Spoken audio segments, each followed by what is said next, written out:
नमस्कार, चैनल में आपका स्वागत है। मैं हूं मुकेश कुमार और आप देख रहे हैं प्राइम टाइम प्रहार। प्रहार में आज सवाल सिर्फ जेपीएससी की या एक परीक्षा की नहीं, सवाल उस व्यवस्था की जिस पर झारखंड के लाखों युवाओं ने पिछले 23 वर्षों से भरोसा किया।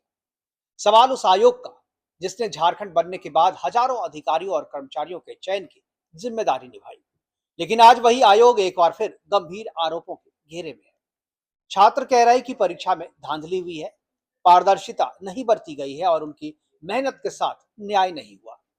सरकार कह रही है कि जांच चल रही है। झारखंड लोक सेवा आयोग यानी जेपीएससी का गठन वर्ष 2002 में हुआ था। तब से लेकर अब तक आयोग ने संयुक्त सिविल सेवा सहायता, सहायक अभियंता, चिकित्सा पदाधिकारी, विश्वविद्यालय में नियुक्तियां, वन सेवा, वैज्ञानिक अधिकारी, ड्रग इंस्पेक्टर और अनेक अन्य राजपत्रित पदों पर भर्तियां कराई। सार्वजनिक रिकॉर्ड के अनुसार केवल संयुक्त सिविल सेवा की विभिन्न परीक्षाओं में लगभग 3000 पदों पर भर्ती की प्रक्रिया जेपीएससी के द्वारा हुई, जबकि अन्य सभी भर्तियों को मिलाकर आयोग के माध्यम से हजारों अधिकारियों और कर्मचारियों की नियुक्ति की जा चुकी है। पहली नियुक्ति सिविल सेवा परीक्षा के बाद ही चयन प्रक्रिया पर सवाल उठे। दूसरी परीक्षा भी विवादों में रही। तीसरी और चौथी परीक्षाओं में भी मेरिट और चयन प्रक्रिया और अनियमितताओं के आरोप लगे। पांचवी परीक्षा भी न्यायालय तक पहुंची। छठी, सातवीं और आठवीं संयुक्त प्रतियोगिता परीक्षा में भी आंसर की मूल्यांकन और चयन प्रक्रिया को लेकर अभ्यर्थियों ने सवाल उठाए। नौवीं और 10वीं परीक्षाओं में भी आपत्तियां दर्ज हुई। अब 13वीं और 14वीं संयुक्त सिविल सेवा परीक्षा को लेकर धांधली और पेपर लीक जैसे गंभीर आरोपों ने पूरे राज्य में बड़ा आंदोलन खड़ा कर दिया है। यह भी ध्यान देने वाली बात है कि यह विवाद किसी एक सरकार तक सीमित नहीं है। भाजपा सरकार के समय भी जेपीएससी की परीक्षाएं विवादों में रही। अर्जुन मुंडा सरकार के दौरान शुरुआती परीक्षाओं पर सवाल उठे।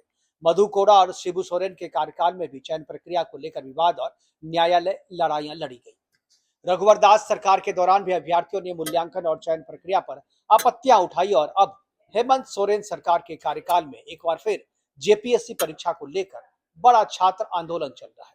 यानी सरकारें बदलती रही लेकिन जेपीएससी से जुड़े विवाद खत्म नहीं हुए। इसलिए सवाल केवल किसी एक सरकार पर नहीं बल्कि पूरी व्यवस्था पर है। हालांकि यह भी उतना ही महत्वपूर्ण तथ्य है कि हर विवाद में धांधली या पेपर लीक आधिकारिक रूप से कहीं सिद्ध नहीं हुआ। कई मामलों में हाई कोर्ट में याचिका दाखिल हुई, कई मामलों में विजिलेंस या अन्य स्तर पर जांच हुई, लेकिन सभी मामलों में अंतिम निष्कर्ष एक जैसा ही रहा, यानी कहीं कोई गड़बड़ी नहीं थी। इसलिए आरोप और जांच के निष्कर्ष में अंतर करना भी जरूरी है। लेकिन यह भी उतना ही बड़ा सच है कि यदि लगभग हर कुछ वर्षों में आयोग विवादों में घिरता रहता है तो व्यवस्था पर सवाल उठना स्वाभाविक है। वर्तमान आंदोलन की अगर बात करें तो छात्र लगातार कह रहे हैं कि प्रारंभिक परीक्षा में व्यापक अनियमितताएं हुई। सोशल मीडिया पर कई अभ्यर्थी कथित दस्तावेज, स्क्रीनशॉट, उत्तरों का मिलान और अन्य सामग्री साझा कर रहे हैं जिन्हें वे धांधली का प्रमाण बता रहे हैं। इन दावों की जांच अभी बाकी है लेकिन आरोपों ने पूरे आंदोलन को नई धार दे दी है। धरना स्थल से आ रही तस्वीरें बेहद भावुक है। कई छात्र रोते हुए सरकार से न्याय की गुहार लगा रहे हैं। उनका कहना है कि उन्होंने वर्षों की मेहनत, परिवार का पैसा और अपना युवा काल इस परीक्षा की तैयारी में लगा दिया। यदि चयन प्रक्रिया पर ही भरोसा नहीं रहेगा तो मेहनत का मूल्य क्या रह जाएगा। छात्रों की प्रमुख मांगे स्पष्ट है। परीक्षा की स्वतंत्र और निष्पक्ष जांच सीबीआई से हो। यदि धांधली सिद्ध होती है तो परीक्षा रद्द कर दोबारा परीक्षा कराई जाए। दोषियों पर कठोर कार्रवाई हो। पूरी भर्ती प्रक्रिया पारदर्शी बनाई जाए। तो दूसरी ओर सरकार फिलहाल परीक्षा रद्द करने के पक्ष में नहीं दिख रही है और जांच की बात को वो लगातार कह रही है। जिस तरीके से यह चीज सामने आ रही है उससे ऐसा लगता है कि छात्र जो है, जो मांग कर रहे हैं, सरकार उनकी मांग को टाल रही है।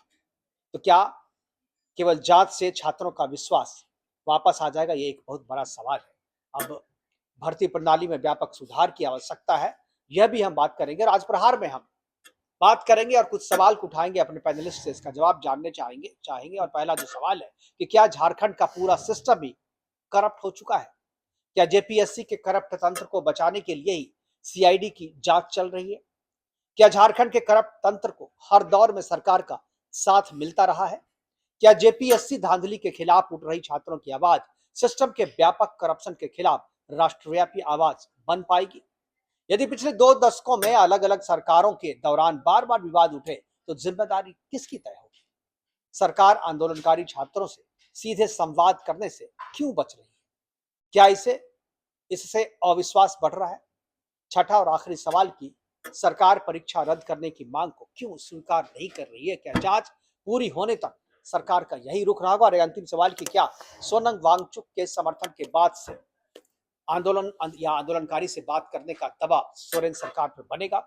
यह भी एक बहुत बड़ा विषय बन गया है। और अब कुछ जो डेवलपमेंट आए कि सोनम वांगचुक ने भी अपनी प्रतिक्रिया दी है, अपना समर्थन दिया है, और सीजेपी के जो अभिजीत गिप्ते हैं उन्होंने भी इस आंदोलन को समर्थन दिया है और उनका एक प्रतिनिधिमंडल बहुत जल्द रांची भी पहुंचने वाला है। तो कुल मिलाकर जो यह आंदोलन है अब व्यापक होता जा रहा है, सरकार पे दबाव बढ़ता जा रहा है कि वह बात करे छात्रों से और एक जल्द से जल्द एक निष्कर्ष निकाले। और जल्दी से, चूंकि 13वां दिन है आज और 13 दिन के बाद भी सीआईडी की जांच जो है आज पूरी नहीं हुई है। करेंगे चर्चा, और चर्चा को आगे बढ़ाने के लिए हमारे साथ कुछ मेहमान है, उनसे भी परिचय करवाएंगे। लेकिन उससे पहले कुछ प्रतिक्रियाएं हमारे साथ है, कुछ विद्यार्थियों की प्रतिक्रिया है, आंदोलनकारी छात्रों की प्रतिक्रिया है, उसके बाद कुछ पॉलिटिकल प्रतिक्रियाएं भी है, वो भी आपको सुनाएंगे। पहले देखते हैं छात्रों ने क्या कहा।